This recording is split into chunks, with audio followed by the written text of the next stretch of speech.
arrest is expected soon. Let's move ahead, viewers, right now to the other stories we are tracking as we keep a very close eye on the Parliament breach after effects.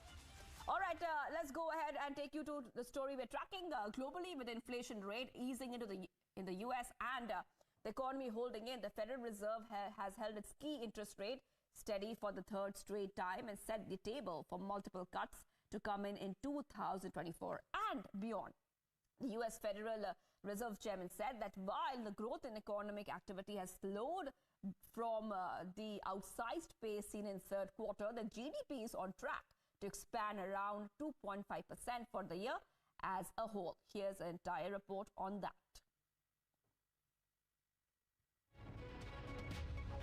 Today, we decided to leave our policy interest rate unchanged and to continue to reduce our securities holdings. Given how far we have come, along with the uncertainties and risks that we face, the committee is proceeding carefully.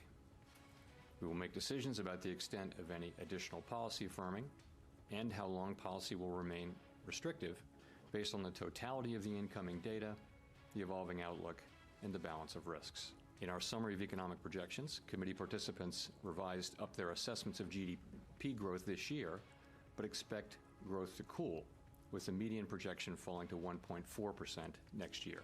The unemployment rate remains low at 3.7%.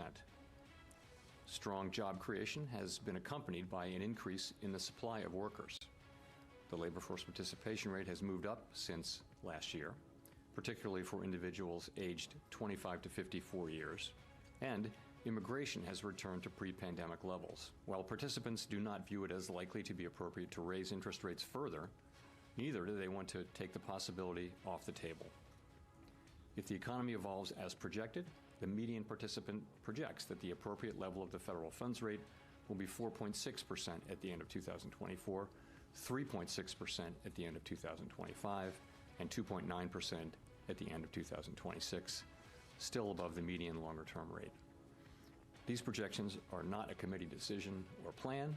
If the economy does not evolve as projected, the path of policy will adjust as appropriate to foster our maximum employment and price stability goals. I have always felt, since the beginning, that there was a possibility, because of the unusual situation, that the economy could cool off in a way that enabled inflation to come down without the kind of large job losses that have often been associated with high inflation and tightening cycles. So far, that's what we're seeing. That's what many forecasters on and off the committee are seeing. Viewers, much coming up. Union Home Minister Amit Shah is set to move the Jammu and Kashmir Reorganization Amendment Bill in the Rajya Sabha today. Stay tuned to India's #1 news channel, Republic TV.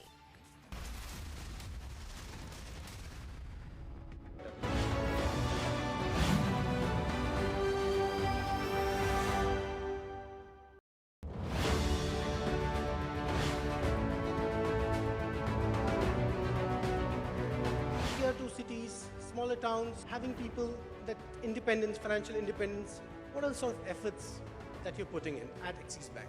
The wealth in India, defined as people with, let's say, wealth of over 2 crores and above, is expected to grow 5-fold by 2032. The expectation is that a large part of that wealth will be created in the rural markets. So all of us are going and spending a lot of time in some of those markets. Just because you asked about Axis Bank, a couple of years back, we actually went and publicly announced to the market that one of the important areas which we want to build as a bank is an area of distinctiveness. We want to be known in the market for being